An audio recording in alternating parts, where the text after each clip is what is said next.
A'udzu billahi minasyaitonir rajim. Walladzi khalaqa lakum ma fil ardi jami'a.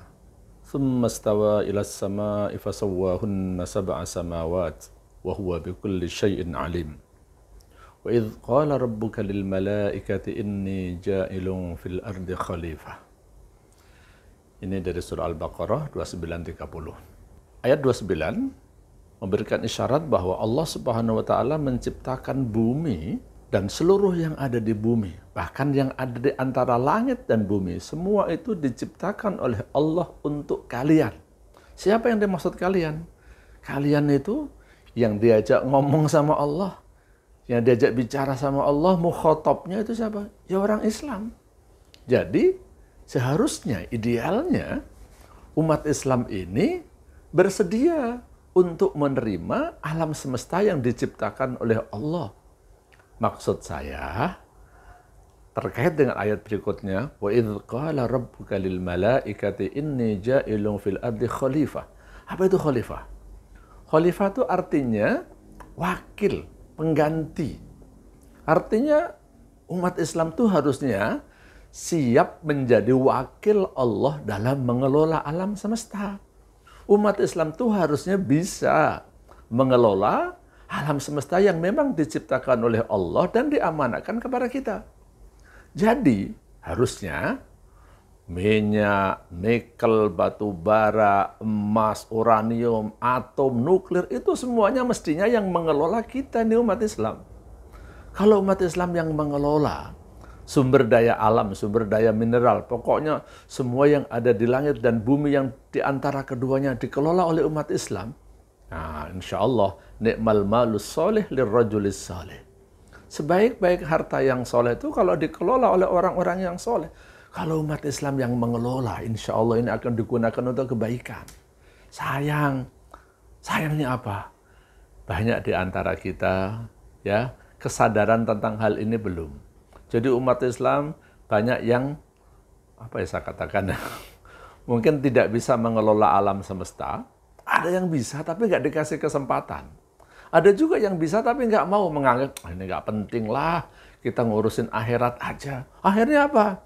Atom, nuklir, fosfor dikuasai sama Israel buat ngebunuh orang Islam. Tuh yang kita lihat belakangan ini, ya. Coba kalau kita umat Islam yang menguasai nuklir, atom, fosfor, insya Allah kita gunakan untuk hal-hal yang baik, untuk kemaslahatan umat manusia, agar manusia semakin sejahtera, bukan semakin sengsara dengan sumber daya alam itu.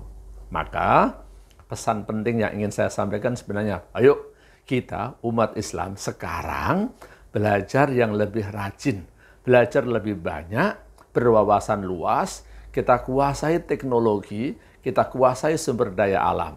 Gimana semua ini bisa kita kelola. Umat Islam bisa mengeksplorasi minyak. Umat Islam bisa menguasai pertambangan. Umat Islam pinter dalam bidang atom, bidang nuklir, bidang persenjataan. Ya. Kalau perlu dalam bidang hack.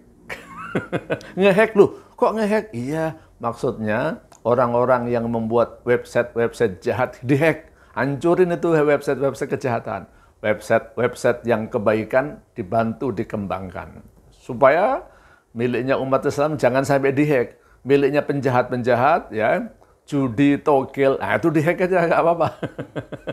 Jadi umat Islam perlu menguasai bidang teknologi digital ini, perlu, maksud saya, ya. Kullun ya'malu ala syakilati. Semuanya berjuang, bekerja sesuai dengan bidangnya masing-masing. Nggak semuanya harus jadi ustadz, ya. Yang memang pinter jadi ustadz, cocok jadi ustadz, silahkan. Tapi bukan berarti yang bisa berjuang menegakkan Islam hanya ustadz. Antum-antum yang ahli teknologi, teknokrat, ahli digital, semuanya bisa berjaya dan menjayakan agama Islam. Semuanya bisa berjuang. Ayo, semuanya, ya, termasuk anak cucu kita, adik-adik kita, ayo belajar lebih rajin, belajar lebih gesit, belajar lebih cerdas, bekerja lebih banyak untuk menguasai alam semesta, agar amanah Allah yang telah mengamanahkan kepada kita untuk mengelola alam semesta benar-benar bisa kita jalankan. Sehingga umat Islam bisa menjadi khalifatullah fil ard, menjadi wakil Allah dalam mengelola alam semesta, insya Allah. Mudah-mudahan bermanfaat. Allahu a'lam bishawab. Assalamualaikum warahmatullahi wabarakatuh.